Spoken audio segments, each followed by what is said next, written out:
네, 언중유골 두 분과 함께합니다. 헬마우스 임경빈 작가 모셨고요. 어서 오세요. 안녕하세요. 미디어 오늘의 노지민 기자 모셨습니다. 어서 오세요. 안녕하세요. 네, 자 오늘 바로 들어가겠습니다. 오늘은 노지민 기자의 발제로 시작해 볼 텐데요. 어떤 내용입니까? 네, 방통위원장 압수수색 지금 어떤 효과로 나타나고 있는지 좀 짚어보려고 합니다. 네. 그 TV조선 재승인 의혹 수사가 계속 장기화되고 있죠. 또 어제 같은 경우는 한상혁 방통위원장을 압수수색을 했는데 그러게요. 이 과천청사에 있는 사무실, 주거지, 휴대전화, PC, 업무수첩 차량 그리고 비서실장 사무실도 수색을 했다고 해요. 이게 지난해 6월부터 이제 감사에다가 이제 9월 수사가 쭉 이어지고 있는 상황인 건데 지금 TV조선 재승인 심사, 뭐 재승인 의혹이라고 하는 데도 있고 뭐 심사 점수 조작 의혹이다. 뭐 조선일보, 중앙일보는 이렇게 표현을 하고 있더라고요. 이게 애초에 재승인 심사할 때 공정성 점수를 매긴 점수보다 뭐 낮게 매겼다 이런 게 좀 골자인데 지금 구속된 인사들이 꽤 됩니다. 이 방송지원정책부서의 양아무개 국장, 또 차아무개 과장, 그리고 오늘은 그 재승인 심사위원장 맡은 윤모 교수도 네. 이제 구속영장 청구가 돼서 오늘 오전에 10시 30분쯤에 이제 실질 심사를 받는다고 하거든요. 그런데 한상혁 위원장을 그러면은 왜 압수수색을 했느냐 이게 중요하잖아요. 네. 근데 지금 구체적으로 좀 알려진 사안은 없어요. 아, 그래요? 네, 지시가 있었다고 보는 것으로 뭐 풀이 된다. 그렇게 뭐 검찰은 판단하는 것으로 보인다. 이 정도로 언론 보도가 나오고 있고 뭐 그나마 조금 연관성이 있다고 볼 수 있는 거는 그 차전 과장 같은 경우에는 그 혐의 자체를 좀 부인을 해오다가 지금 구속된 상태잖아요.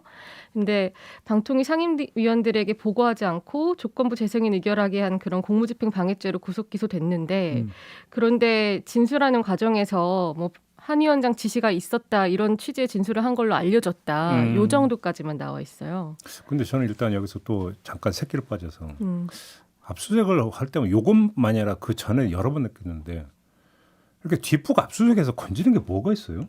그러니까요. 아니 전격적으로 압수수색을 해서 증거인멸을 하기 전에 뭔가 압수를 한다면 이해를 하겠는데 지금 이게 도대체 반년 넘게 걸린 거잖아요. 그렇죠. 그래서 한번 가정을 해서 한상혁 위원장이 뭔가 좀 진짜 캥기는 게 있었다고 쳐요. 그럼 벌써 다 없앴을 거 아닌가?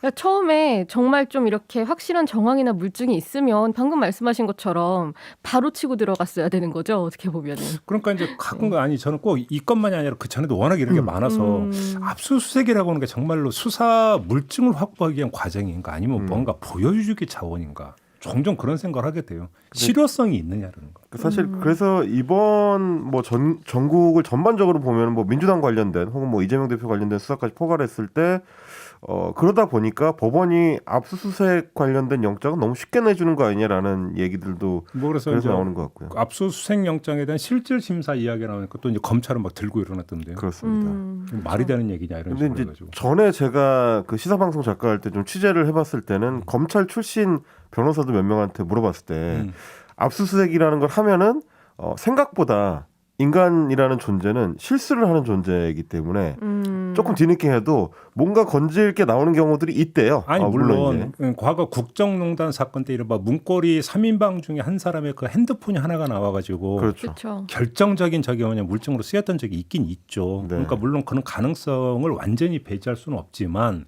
정말로 거기서 뭔가 물증을 확보하고자 한다면 먼저 치는 게 상식 아니냐. 그렇죠. 근데 6개월 다 지나서 저서 이게 또 뭐가 나올 수가 있을까? 그게 궁금해서 한번 새길로 빠져봤고. 근데 그렇게 보일 수 있죠. 왜냐면은 지금 계속 한 위원장에 대해서 직접적으로 뭔가가 있다는 얘기가 안 나오다가 이제 와서 이렇게 뭐 계속 탈탈 털다가 진술이 조금 나왔다라고 하면서 뒤늦게 압수수색을 하니 이거는 좀 어느 정도의 압박을 노린 게 아니냐 이런 해석이 나올 수밖에 없고 또 실제로 뭐 정치권에서도 사퇴하라는 요구를 계속 받아왔던 사람이기 때문에 그러니까. 그렇게 뭐 해석하는 것도 지금으로선 무리가 없죠, 사실. 뭐 한 위원장 뭐 혐의 같은 경우는 위계에 의한 공무집행방해, 뭐 직권남용, 허위 공문서 작성인데 이 정도면은 뭐 지금 다 한번 쓸어보겠다 이렇게 보일 수밖에 없으니까. 그리고 또 한 가지는 이 재승인 관련해서 TV조선 심사 관련해서 지금 수사가 계속 이어지고 있는데 또 올해 4월까지가 TV조선 심사 그 유효 기간이라서 또 다시 받아야 되거든요. 아 그래요? 네, 지금 얼마 안 남았잖아요. 이게 또 어떻게 될 것인가도 관건인데. 그래서 15일 같은 경우에는 방통위가 그 TV조선이 2020년도에 재승인 조건 어떻게 이행을 했느냐 요거를 또 심의하는 그런 회의가 있었는데요. 그 2020년 4월에 방통위가 재승인 의결하면서 내건 조건이 11개였어요. 뭐 공적 책임, 공정성 관련된 조항을 지키지 않을 때 재승인이 취소될 수 있고 저널리즘 평가위원회 구성해라. 또 팩트체크 관련해서 신설을 하고 또 삼진아웃제, 또 모란봉 클럽이라는 거 객관성 강화를 하라. 뭐 시청자위원회를 다양화하고 또 오보, 막말, 편파 방송 등 방통위 법정 제재 뭐 연간 5건 이하 뭐 이런 것들이 있는데 뭐 지금 방통심의위원회에서 이렇게 제재받는 거 이하로 구성하라고 했는데 심의에 걸린 거는 지금 워낙 많은 상황이고 그리고 또 이번에 회의에서 쟁점이 된 거는 신중하고 공정한 보도였거든요. 최근에도 좀 논란이 됐던 사안인데 그 조국 전 장관 그 조민 씨 관련 보도 있잖아요. 이 건으로 또 TV조선이 좀 문제가 된 게 있었습니다. 그 기자들이 자택 침입 논란 이게 있었잖아요. 그래서 이 건이 또 있었고 그리고 TV조선 앵커가 그 가짜 수산업자 게이트 관련해서 또 부정청탁금지법 위반 혐의로 연루된 사건이 있었고 또 이 보도 프로그램 전반이 아니라 또 일부 프로그램만 좀 부분적으로 평가한 연구 결과만 내놓고 있다. 이런 점들이 지적이 됐어요. 근데 이제 그 현 여권이죠. 국민의힘 추천 상임위원들 같은 경우는 뭐 언론사에서 근무하는 개인의 일탈 행위를 언론사가 책임을 져야 되냐 뭐 이런 말을 하기도 했고요. 뭐 이 조건을 제대로 지켰느냐 뭐 이런 것도 계속 설왕설래가 이어지고 있는데 아무래도 조금 방어적으로 결국에는 이어질 수 있지 않겠느냐라는 우려도 있고 그리고 또 작년 말에 그 재승인 심사를 받은 방송사들을 보면 전반적으로 한 100점 정도 점수가 확 올라갔거든요. 근데 이게 보통은 한 뭐 600, 700점 뭐 요 정도에서 크게 벗어나지 않았는데 모든 방송사가 이렇게 100점 위로 올라가 버린 거는 심사위원들이 이렇게 뭐 점수 관련해서 나중에 논란이 됐을 때 자기가 감당하기가 조금 부담스러운 걸 고려한 거 아니냐 이런 해석도 나오고 있습니다. 그냥 후하게 줘버린다는 네. 자, 여기서 그럼 이제 몇 갈래로 좀 나눠서 한번 얘기를 해봅시다. 일단 그러니까 저희가 이제 그 TV조선 그 심사가 정말로 뭔가 부정이 있었는가에 대해서 이제 의혹이 제기됐을 때 다룬 적도 있잖아요. 네, 그렇죠. 근데 아무튼 근데 방송통신위원회에 해당 국장과 과장이 구속이 됐단 말이에요. 그러면 이제 구속의 사유를 일단 법원이 인정을 했다고 보면 그러면 정말로 뭔가 있었다고 해석을 해야 되는 겁니까? 어떻게 해석을 해야 되는 겁니까? 지금까지는 근데 확정이 된 거는 없죠. 네.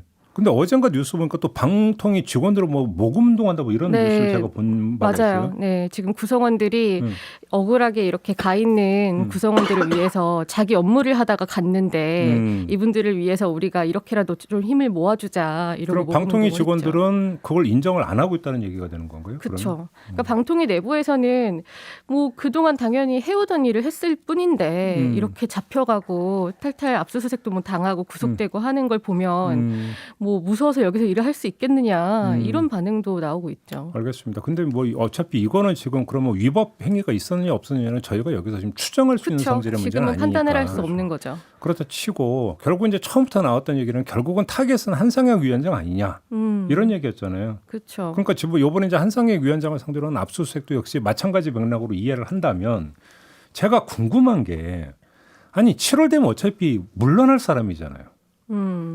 임기가 그죠? 끝나니까요. 근데 뭐가 급해서 그렇게 계속 치는 건가? 저는 그게 제일 궁금하거든요, 사실은. 그걸 물어보고 싶네요. 그러니까. 그러니까 사실 저도 그 부분이 제일 궁금한데 왜냐하면 이제 KBS 사장이나 뭐 MBC 사장 뭐 같은 경우는 임기가 많이 남아 있거나 뭐 연임 관련된 이슈가 있거나 이래서 여권에서 좀 부담스러워할 수도 있는데 지금 이제 한상혁 방통위원장이나 뭐 전현희 국민권익위원장이나 이런 분들은 어차피 여름 전에 임기가 이제 대부분 끝나기 때문에 한 3, 4개월만 있으면은 뭐 대충 이제 교체 주기가 온다고 보이는데 이렇게까지 강하게 감사를 하거나 수사를 해야 될 필요성이 따로 있나? 뭐 이런 좀 의문이 들긴 하는데. 그러니까 예를 들어서 이제 방통위원장을 바꿔야 KBS나 MBC나 공영방송에 대해서 손댈 수 있다. 일단 보통 이제 다들 이렇게 가정을 하는데. 그렇죠. 근데 그게 앞뒤가 안 맞는 게 예를 들어서 MBC 같은 경우는 MBC의 대주주가 방송문화진흥회고 방송문화진흥회 개편이 제가 알기로는 8월이거든요. 8월입니다. 네. 그런데 한상혁 방통위원장의 임기는 7월에 끝난단 말이에요. 그렇죠. 그러면 새 방통위원장이 오고 난 다음에 박문진 개편이 그 다음에 있어요. 그 전에 있으면 제가 그래서 그러나 보다라고 이해를 하겠다라는 거예요. 근데 그것도 아니거든. 그리고 만약에 그 어차피 새 방통위원장을 인사청문 대상이잖아요. 그렇죠. 인사청문회 거쳐야 네. 되잖아요. 그러면 아무리 늦어도 6월 중에는 또 어떤 인선 나올 거 아닙니까? 그렇죠. 그럼 어차피 그 과도기의 힘이 다 바뀌게 되는데 왜 이렇게 서두를까 싶은 거거든요. 물론 이제 검찰 입장에서는 방통위원장의 임기와는 별개로 물론 불법적인 사안에 대해서 이제 냉정한 수사를 하는 것이다 이렇게 얘기하긴 하겠습니다만은 뭐 그것만으로 보고 있는 국민들의 시선은 이제 많지 않을 것 같고 그러다 보니까 이제 목적이 실제로는 뭐 어디에 있느냐 뭐 이런 궁금증이 좀 있긴 하죠. 뭐 이렇게까지 오래 걸릴 거라고 예상을 하지 못했을 수도 있는 거고요. 그런데 뭐 지금 방통위원장 임기도 그렇고 방통위 구성도 어차피 바뀌거든요. 지금 상임위원들 보면은 안영환 부위원장이 3월까지고 또 김창룡 위원이 4월 5일 그리고 한상혁 위원장 아까 말씀드렸다시피 7월이고 또 김현 김효재 위원도 8월 이렇게 임기가 쭉 끝나거든요. 네. 그러면 자연스럽게 또 이제 재편이 될 수밖에 없는 상황인데 이렇게까지 하는 것이 이유가 뭘까? 당연히 아까 그런 해석이 나올 수밖에 없는 상황인 거고 그리고 또 이미 방통위에서 뭐 재편될 거다 이런 분위기를 상임위원 스스로도 뭐 이야기를 하는 분이 있어요. 그 안영환 부위원장 같은 경우는 이제 문재인 정부의 야당 몫이었으니까 이제 정당 쪽으로 굳이 분류를 하면은 뭐 국민의힘 추천으로 분류가 되는데 네. 최근에 이제 국민의힘이 주최한 토론회에 가서 이제 뭐 곧 있으면은 방통위 문제가 좀 해결될 거다 이런 취지로 말도 했다고 하더라고요. 어떻게 해결이 된다고요? 그러니까 지금 방통위에 대해서 제기되고 있는 뭐 공정성 논란 같은 것들이 조만간 해결될 거다. 위원회가 정상화된 다음에 뭐 일을 하는데 의견을 충분히 반영을 하겠다. 이렇게 얘기를 했습니다. 뭐 방통위에 대해서 이 자리니까 토론회에 계신 분들의 우려와 불만 조만간 해결될 것 정확히는 이렇게 얘기했어요. 그래요. 네. 해결이 될지 해결을 하는 건지는 모르겠습니다만 어쨌든 그렇죠. 여기에서 조만간 해결될 것이다. 반영하겠다. 요 말이 의미심장한 부분이 있죠. 그리고 아까 KBS 얘기를 계속 하셨는데 지금 심사위원장이 KBS 현직 이사잖아요. 뭐 이번 주에 이사회가 있었는데 그때도 출석은 했더라고요. 근데 이 심사위원장 같은 경우는 사실 심사에 직접적으로 참여를 하는 거는 아닌 걸로 알고 있거든요.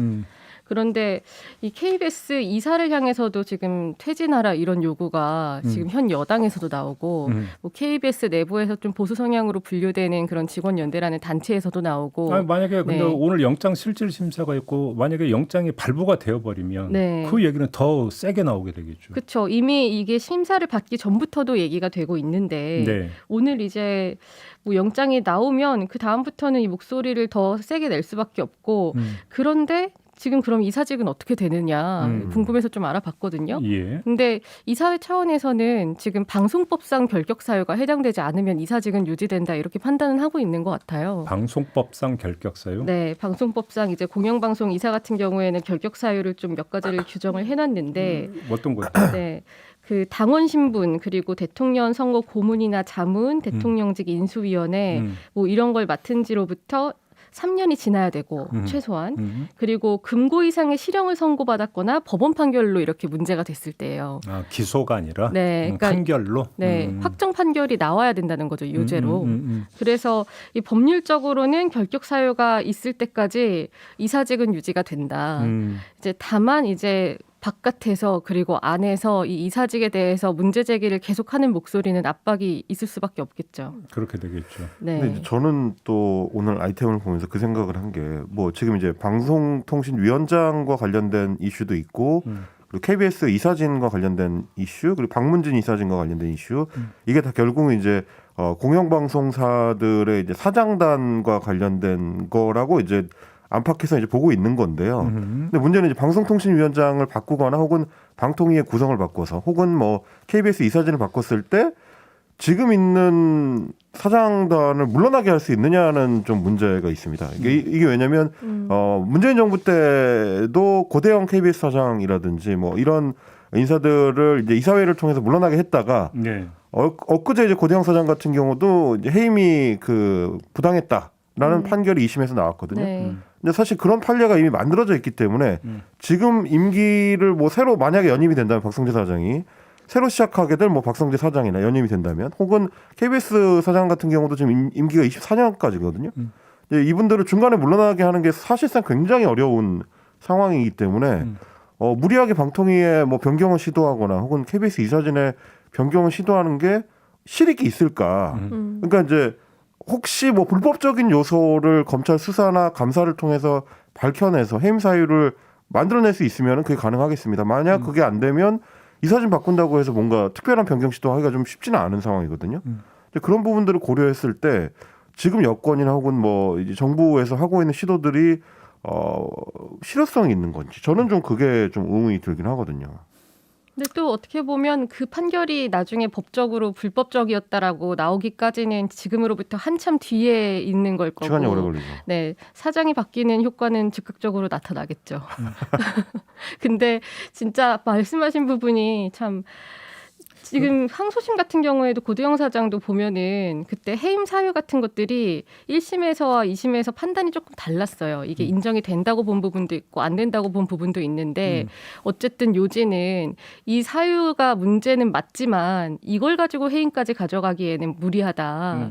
그리고 공영방송은 법적으로 사장의 임기를 보장해 두는 게 있기 때문에 그 법의 취지에 맞춰야 된다라는 거거든요. 근데 지금 어쨌든 법치 강조하는 정부인데 이렇게 법적으로 문제가 되는 거 무리하게 진행을 하는 게 뭐 어떻게 작용을 할지에 대해서 참 그렇죠. 뻔합니다. 그러니까 저는 이제 네. 여러 가지가 지금 동시에 진행되고 있다는 느낌을 받게 되는데 그래서 한상혁 방통위원장을 향한 수사나 혹은 뭐 KBS 이사를 향한 퇴진 압박 이게 지금 또 국회에서 진행되고 있는 거는 방송법 개정안이 있거든요. 네. 공영방송 사당단을 임명하는 데 있어서 국민 여론, 그러니까 일반 여론을 더 많이 반영할 수 있는 방식으로 그래서 정치권이나 혹은 정부의 입김을 좀 더 차단하는 방식으로 바꾸려고 하는 거라 그게 통과될 경우에는 또 이제 다른 양상이 펼쳐질 수가 있어서 검찰이나 이제 감사원이 속도를 내는 거 아니냐, 뭐 또 이런 여러 가지 좀 추측을 해보게 근데 되는. 지금 그거 같은 일단 지금 뭐 과방위에서 지금 제동이 걸린 상태 아닙니까? 그렇죠.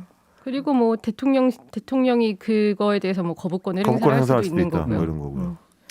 그러니까 이제 그 내년 총선을 딱 그 기산점으로 삼고 역으로 이제 그 따져 들어가 본다면, 그래서 총선 전에 이래서 공영방송의 어떤 임원진을 만약에 개편하는 게 목적이라고 한다면 제가 볼 때는 한상혁 위원장이 키맨이 된다 하더라도 그것이 시기하고 그러니까 직결되는 문제는 아니다.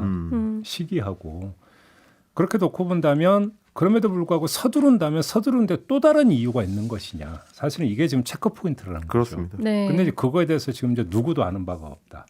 그렇죠? 물론 원칙적으로는 위법 행위에 대한 의혹이 제기돼서 우리를 원칙적으로 수사하고 있을 뿐이다가 그렇죠. 모범 답안이 되겠지만 그 너머에 뭐가 있다면 지금 맥락에서 이제 살펴야 되는 건데 그 맥락에서 지금 비어 있는 게 바로 이것이다라는 거거든요. 그렇죠.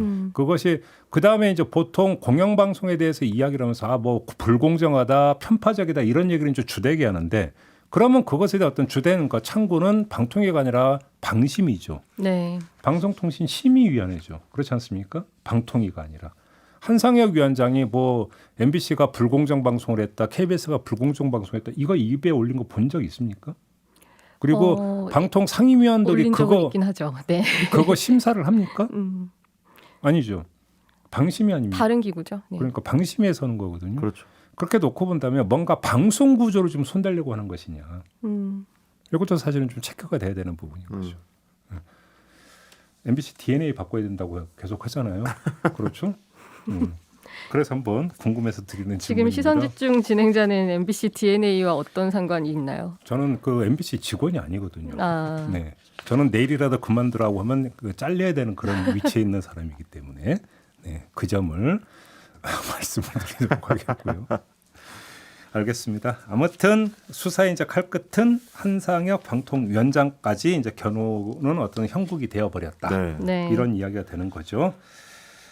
알겠고요. 근데 문제는 설령 그렇게 해서 하더라도 뭐 설령 예를 들어서 뭔가 한다 하더라도 본인이 사퇴 안 하면 그때는 어떻게 되는데요? 본인이. 그러면은 그 전까지 임기를 유지할 수 있죠. 그러니까. 그래서 드리는 질문입니다. 마무리하고요. 헬마우스 발제로 넘어가겠습니다. 오늘 제가 가져온 아이템은 이게 이제 뭐 언론계의 주류적인 이슈는 아닌데요. 제 전문 분야라서 하나 가져와 봤습니다. 기본적으로는 팩트 체크와 관련된 거고 또 하나는 언론에서 특히 신문에서 전문가 칼럼 같은 경우에는 누가 게이트키핑을 하는가, 어떻게 게이트키핑을 해야 되는가, 팩트 체크를 어떻게 할 건가, 뭐 이 문제를 좀 한번 다뤄봤으면 좋겠다 싶어가지고 가져왔습니다. 담당 부서가 있으니까 거기서 하겠죠. 원래는 그렇게 해야 되잖아요. 근데 이제 대부분의 경우가 잘 안 된다라는 게 확인된 사례가 이번에 하나 나왔습니다. 이제 최근에 그 한국일보에 실린 강윤희 국민대 유라시아학과의 교수가 쓴 전문가 칼럼에서 내용 중에 부정확한 팩트가 있었다라는 논란이 좀 불거진 건데 이 우크라이나하고 이제 러시아 전쟁에 대한 칼럼이었습니다. 제목이 뭐였냐면 돈바스 전선에서 우크라이나군이 고전하는 이유라는 제목이고요. 그러니까 이거는 이제 그동안 일반적으로 알려져 있던 러시아가 우크라이나에 먼저 전쟁을 걸었지만 실제 전선에서 상당히 좀 고전하고 있다. 어려움을 많이 겪고 있다라는 거를 이제 통념을 뒤집는 내용이 이제 상당수 포함되어 있는 이제 그런 칼럼이었습니다. 칼럼 서두에 이렇게 시작을 합니다. 우크라이나 전쟁이 발발한 이후에 전 세계적으로 반러시아 정서가 팽배한 가운데 러시아 전문가로서 자기 목소리를 내는 것이 결코 쉽지 않았다. 전쟁 와중에 너무 많은 가짜 뉴스가 판을 치고 있어서 사실이 거짓처럼 들리고 거짓이 진리인 것처럼 들리는 형국이라서 더더욱 그렇다라고 얘기를 했습니다. 그러니까 본인의 칼럼을 쓰는 목적은 잘못 알려진 것들 혹은 뭐 가짜 뉴스들에 대해서 좀 바로잡는 의도를 이제 깔고 있다는 걸 이제 서두부터 이제 보여주고 시작을 하는 건데 이런 편향된 가짜 뉴스의 개탄 대상이 되는 게 어디냐면 주로 소위 서구권의 언론 매체들입니다.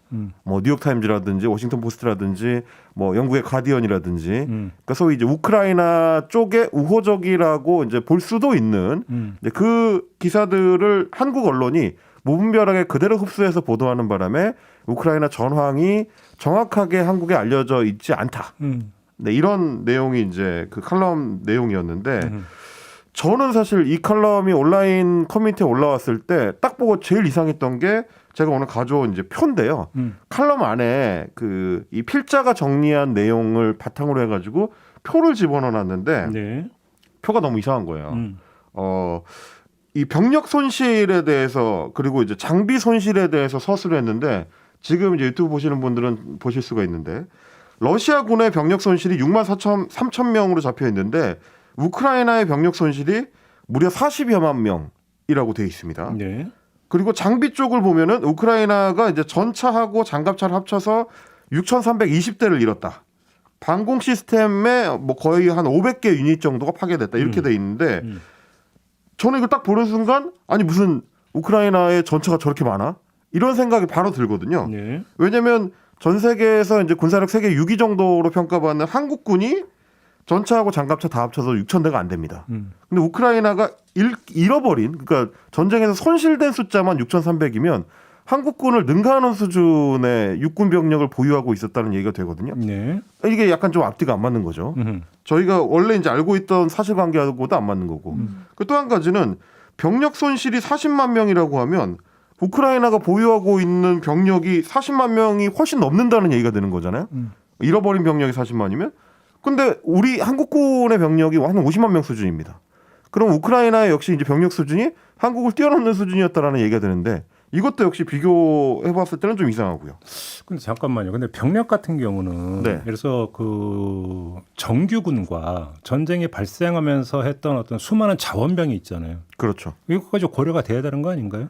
뭐 그런 부분을 고려하기는 해야 되는데 물론 이제 중간에 징집해가지고 숫자가 늘어났다라고 평가를 할 수도 있겠습니다만 그렇게 쳐도 숫자가 너무 많다는 게 문제. 왜냐하면 통상 현대전에서는 이제 전멸의 기준, 그러니까 병력이 손실돼서 더 이상 전투에 투입할 수 없다는 손실 기준이 전체 병력이 한 20에서 30% 정도가 되면 그 부대는 전멸한 걸로 평가를 합니다. 근데 일단 지금 이 표에 보면 전사자와 부상자를 나눠서 지금 숫자를 헤아려 놨잖아요. 네네네네. 이것도 납득이 안 된다는 말씀이세요? 그래서 그 말씀을 드리려는 건데, 그러니까 병력 손실이 돼서 전선에서 이탈한 병력이 40만 명이 되려면 그보다 훨씬 많은 숫자의 병력이 전선에 투입돼야 된다는 얘기고요. 거의 100만 이상이 투입됐어야 이게 논리적으로 성립이 되는 건데 과연 우크라이나가 100만 명 이상을 전선에 투입할 수 있을 만큼의 여력이 실제로 있었을까? 글쎄, 이런 의문이 드는 거죠. 근데 어떤 이게 이제 그 하나의 어떤 그 가정 상황에서 추정에 들어가는 것도 그것도 역으로 위험할 수가 있어요. 네네. 그러니까 지금 그래서 자원 입대가 이제 그 전쟁 초에 대단히 많았던 걸로 저는 기억을 하고 있는데. 네네.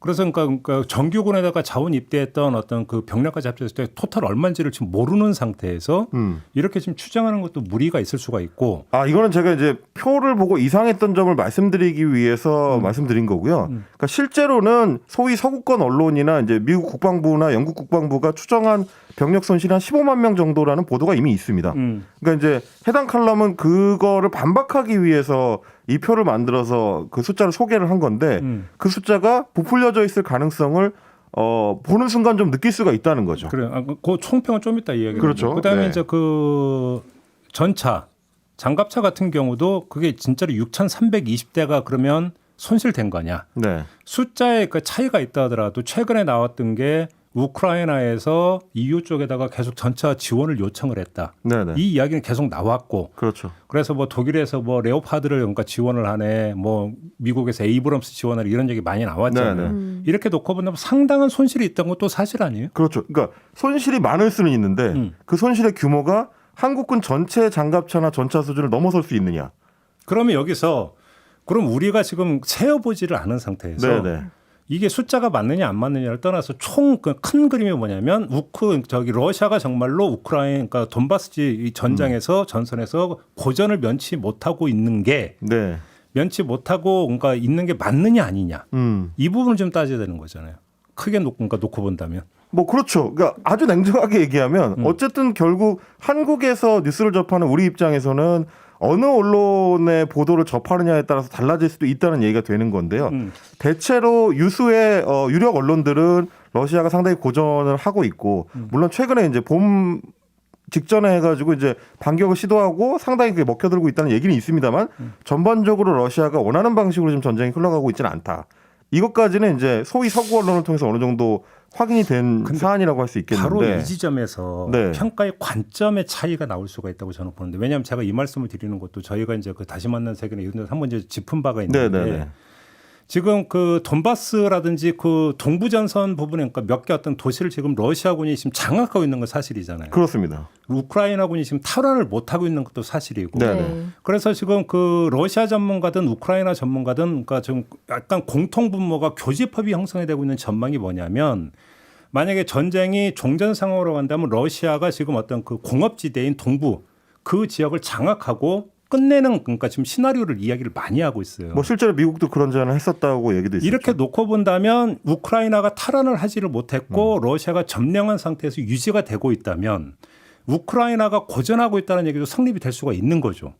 그렇지 않습니까? 아, 뭐 물론 그렇게 얘기할 수도 있는데, 그러니까 네. 전쟁이 끝나고 나서 실익이 어느 쪽에 더 크냐를 따지는 문제는 사실은 약간 좀 전황을 평가하는 거랑은 약간 다른 것 같고, 왜냐하면 전쟁이라는 게 결국 이제 전쟁의 수행 목적이 이제 정해져 있는 거라. 그러니까 바로 그건데 네.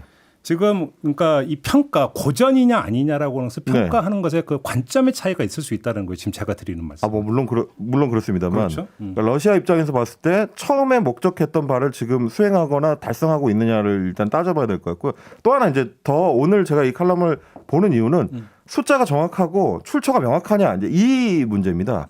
일단 표를 봤을 때 뭔가 숫자가 좀 이상하다라는 생각이 들어서 바로 체크를 해야 들어가야 되는 게 뭐냐면 이 표의 밑에 들어가 있는 캡션입니다. 그러니까 표에 대한 설명이죠. 출처를 보통 표기를 하죠. 출처가 밑에 들어가 있습니다. 2023년 1월 14일에 이스라엘 모사드 보고서를 분석한 것이다. 괄호치고 유라시아 앤 멀티폴라리티라고 돼 있거든요. 그러니까 이스라엘의 정보기관인 모사드의 보고서를 이 교수님이 이제 획득을 했을 가능성은 매우 낮은데 그건 뭐 밖으로 나올 수 있는 정보가 아니니까요. 정보기관 말하자면 국정원의 조사 분석 보고서를 한국의 이제 김종배 진행자가 획득할 확률이 낮은 것과 비슷한 건데 너무 단정을 하네. 뭐 가능성이 이렇게 높은 건 아니니까요. 어떻게 알아?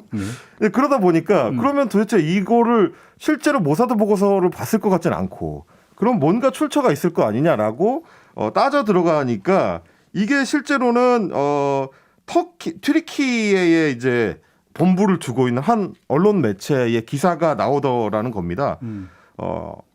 허르세다.net이라는 이제 인터넷 매체인데 이 매체의 이 기사 안에 실제로 이 표로 정리하는 숫자가 거의 그대로 들어가 있고요.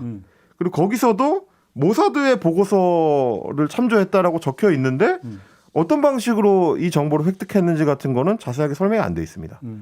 그러니까 뭔가 좀 출처를 분명하게 표기하지 못하고 어떤 자료를 근거했는지가 불명확한 그러니까 인터넷 매체에 올라온 내용을 다시 한국의 칼럼니스트가 이제 표로 정리한 셈인데 근거가 불명확하다라는 게 이제 제일 큰 문제고요.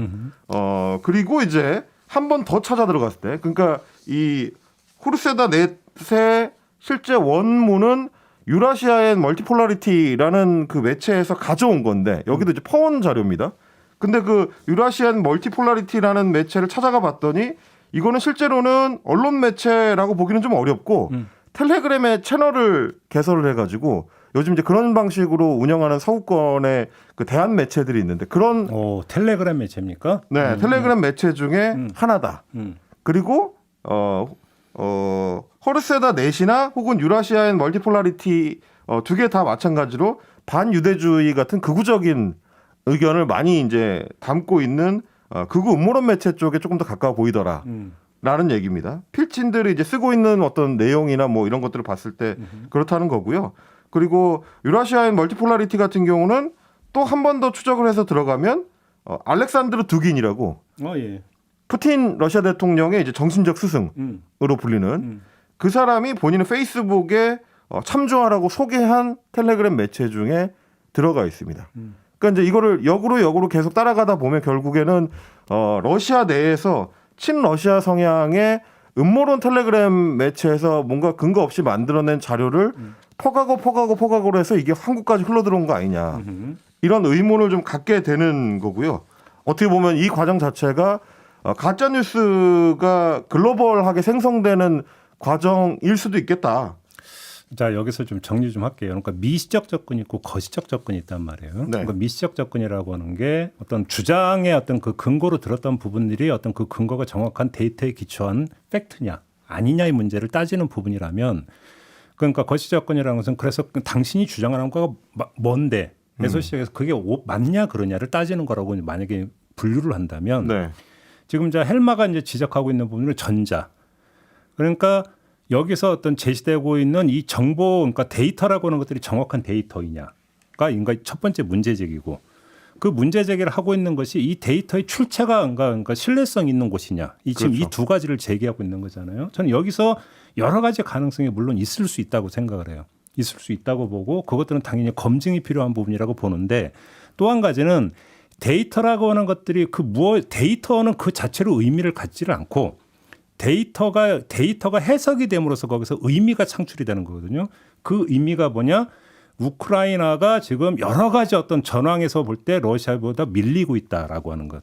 바로 이 부분이잖아요. 그러면 그 데이터의 어떤 수치와 데이터 수치에서 도출한 의미가 상관관계를 갖고 있느냐, 부합되느냐 아니냐. 이게 이제 중간 단계가 되는 건데 네. 그 부분에서 제가 아까 이제 그 한번 반문을 했던 것은 뭐냐면 지금 우크라이나가 전차가 좀 부족해서 EU나 미국에 요청을 한 부분이라든지 여러 가지 부분에 있어서 데이터가 실제로 6천 명인지 그러니까 저기 전차가 파괴된 게 6천 개인지 3천 개인지를 모르겠지만 네. 상대적으로 전차 손실이 더 많다라고 하는 판단을 부정할 수 있느냐. 저는 그걸 물어보는 거예요. 첫 번째는 이걸 물어보는 거고 그래서 그게 부정이 되지를 못한다라고 한다면 우크라이나 군이 돈바스 전선에서 고전하는 게 맞냐 틀리냐라고 하는 마지막 거시적인 어떤 판단으로까지 이어질 수 있는 거다. 저는 그 점을 제기하는 거죠. 일단 1차적으로는 뭐냐면 이 표를 비롯한 그 칼럼에서 인용한 숫자들이 틀렸다는 거를 한국일보가 사실상 인정을 했습니다. 인정을 했어요? 그래서 이제 어제 제가 이제 이 내용 확인을 해보려고 들어갔더니 표는 일단 삭제가 됐고요. 그리고 뭐 40만 병력 손실이라든지 6,300여 대의 전차 장갑차 손실이라든지 이런 숫자들은 삭제되거나 수정이 됐습니다. 수정된 숫자들이 뭘로 바뀌었느냐면 강윤희 교수가 이제 원래 비판하고자 했던 소위 서구권 언론에서 정리한 내용들로 대부분 수정 정정이 되어 있었습니다. 그러면 그 칼럼에서 그러니까 주장했던 우크라이나군이 돈바스 전선에서 고전하고 있다는 주장은 뭐 전체 요지는 또 유지를 했고요. 그러니까 이제 그게 왜 저는 문제라고 생각하냐면 한국일보가 뭐라고 했냐면 이렇게 이제 수정하고 당구장 표시를 붙여놨는데 필자 요청으로 현지 상황을 반영해 수정한 칼럼을 다시 올립니다.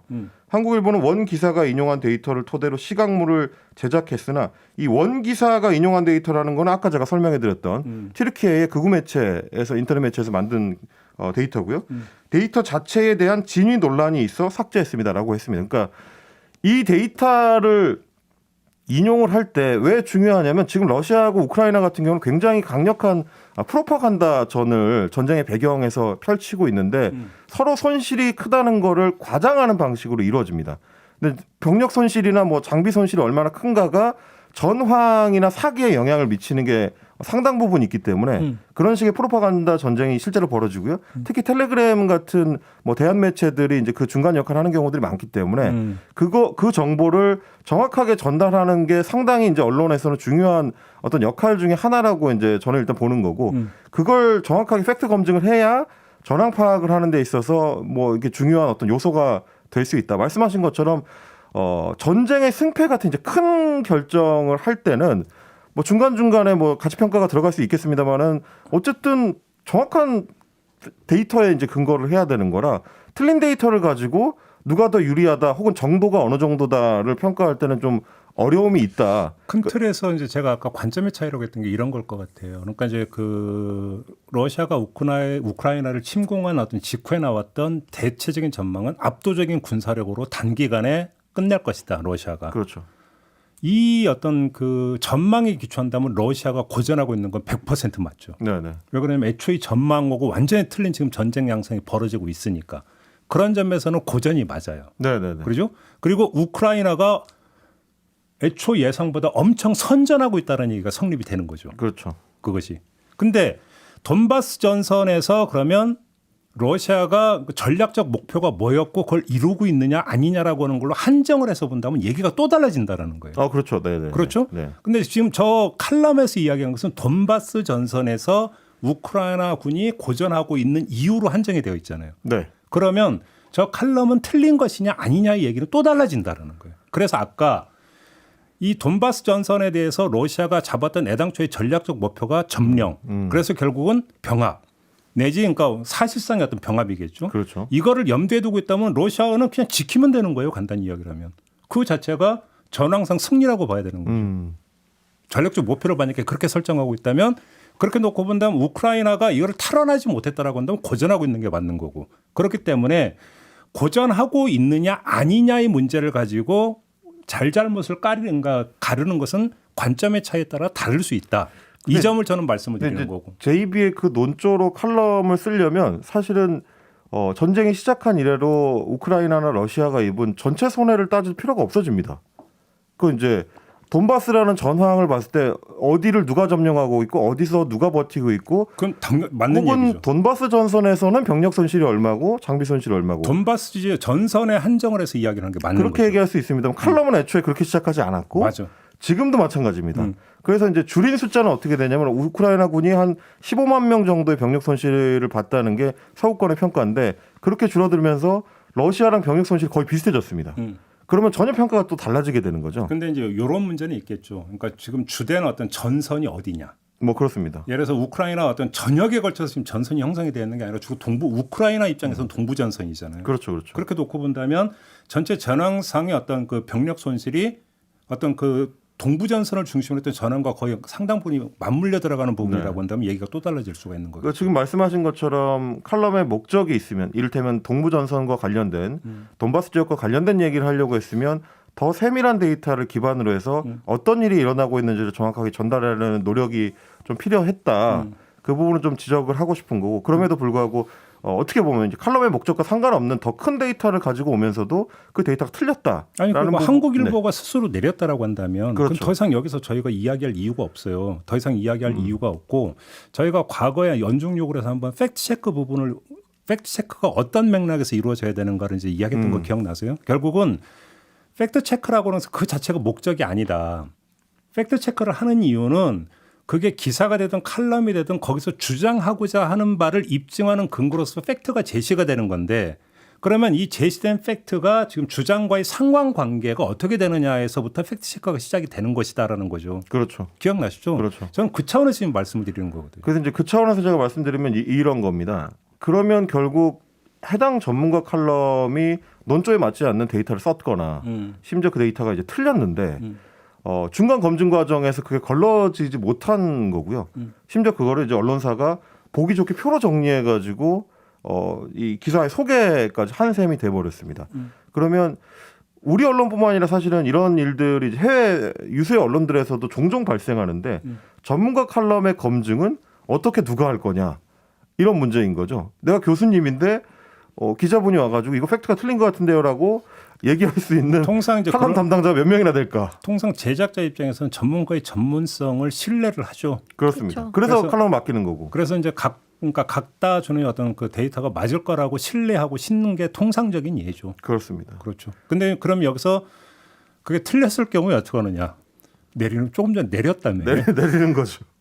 그러니까 이제 사후적인 방법밖에는 결국 이제 뭐 전문가 칼럼에 대해서는 없는 거 아닌가. 그나마 이제 이 칼럼처럼 이제 소위 독자들이 이제 걸러내는 경우에는 그게 작동을 하는데 아예 모르고 지나가는 전문가 칼럼들도 상당히 많을 수 있겠다. 이제 그 부분에 대해서 이제 뭐 매체를 통해서 기사나 칼럼을 접할 때 좀 주의하면서 보는 게 좀 필요하지 않을까. 그런 생각이 좀 들었습니다. 근데 이제 마무리 좀 해야 될 것 같은데 제가 이런 말씀을 이제 드렸던 또 하나 이유가 있는데 국내에서도 이 우크라이나 전쟁을 바라보는 시각이 상당히 좀 편차가 있더라고요. 사람들에 따라서도 있습니다. 우크라이나의 어떤 관점에 입각해서 전쟁을 바라보는 시각이 있고 러시아의 어떤 관점에 많이 경도가 된 상태에서 또 바라보는 시각이 있더라고요. 근데 그거에 따라서 이 전쟁의 성격에 대한 평가와 전황에 대한 평가가 너무 달라요. 현재. 그러니까 이 칼럼이 그런 것에 만약에 그러니까 그 연장선상에서 나온 칼럼이라고 한다면 사실은 고전을 하고 있다, 고전하지 않고 있다라고 하는 그 평가잖아요. 그거는 평가의 그런 기준이 뭔지가 먼저 명확히 설정이 돼야 되고 거기에 대한 공통 분모가 있어야 그 다음부터 이야기가 되는 건데 이게 지금 빠져 있다는 얘기를 지금 저는 하는 거거든요. 그리고 이제 저는 심지어 그 전쟁 초기에는 어떤 일도 있었냐면 서로 이제 그 전쟁의 이유, 전쟁 발발의 이유에 대한 프로파간다전을 펼치는데 많은 소위 전문가들이 러시아 쪽에서 얘기한 러시아의 명분, 그러니까 뭐 우크라이나의 신나치 세력이 준동하고 있어서 그걸 이제 진압하기 위한 목적으로 전쟁을 일으켰다거나 이런 소위 이제 푸틴 쪽의 프로파간다를 실제로 받아들이고 그래서 소위 서구권 언론의 보도에 이제 적대적인 전문가들도 몇몇 있었거든요. 이제 그런 걸 보면 결국은 전쟁과 관련된 보도를 중간에 어떻게 이제 걸러 줄 거냐. 특히 이제 언론 매체에 종사하는 사람들이 어느 부분을 주의해서 전문가들하고 접촉하고 의견을 듣고 또 그걸 이제 보도에 반영할 거냐. 이런 거를 할 때 굉장히 좀 많은 고려 사항이 필요하겠다. 뭐 그런 생각을 좀 했었습니다. 이게 근데 그 보도의 관점에 대해서는 충분히 이야기를 할 수는 있다고 보거든요. 그런데 이거는 언론사가 어쨌든 시각화 자료를 자체적으로 만들어서 올린 거잖아요. 그 근거를 했다고 해도.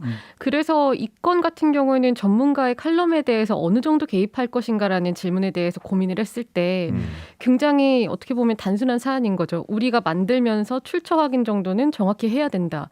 이 원칙은 뭐 그렇게 크게 어려운 문제는 아닐 거고 그리고 만약에 이게 이렇게 지금 한국일보가 올린 입장도 보면은 데이터 자체에 대한 진위 논란이 있어 삭제했다. 본인들도 제대로 판단을 지금 못 내리고 이렇게 올린 거 아닌가라는 좀 의문이 들거든요. 근데 만약에 이렇게 논란이 제기가 안 되고 뭐 문제 제기가 없었다면 이게 그대로 남았을 거고. 이때 가장 좋은 방법이 있죠. 네. 우리가 이제 그 군대에서 집회가 있고 나면 주최 측 추산 몇 명, 네. 경찰 추산 몇 명 이렇게 이제 병기가 되지 않습니까? 나란히 쓰지 않습니까?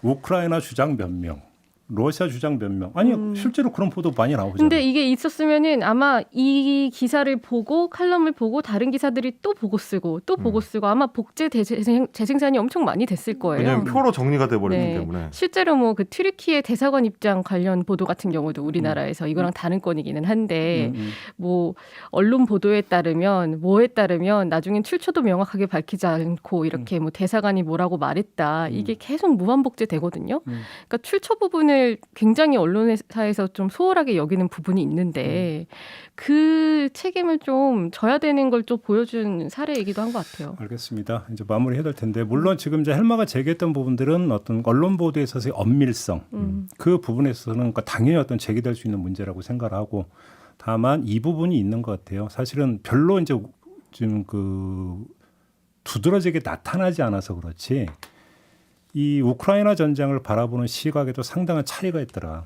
네. 우리 국내적으로도. 근데 그런 것들이 잠복되어 있는 상태지 사실은 공개적으로 이게 공개적으로 논쟁이 된다든지 토론이 된다 이런 것도 저는 별로 보지를 못했거든요. 근데 문제는 그 관점에 따라서 전황이나 어떤 전쟁 보도가 또 달라져 버리고 평가가 달라져 버린다라고. 그렇죠. 여기서 상당히 주의를 그러니까 기울일 필요가 있다. 이 부분을 좀 강조할 부분이 있다라는 거예요. 네. 그거는 러시아의 일방적 주장을 따라갈 것도 아니고 그렇다고 정반대로 미국이 주도하는 어떤 서구의 어떤 주장을 또 그대로 따라갈 것도 아니다라는 것이죠. 이거 양 부분을 모두 경계를 해야 되지 않을까? 이 부분을 좀 강조해서 말씀을 좀 드려야 될 것 같습니다. 자, 오늘 언중유골은 이렇게 마무리를 하고요. 두 분과 인사 나누겠습니다. 수고하셨어요. 고맙습니다. 고맙습니다. 네, 저도 함께 물러가겠습니다. 고맙습니다.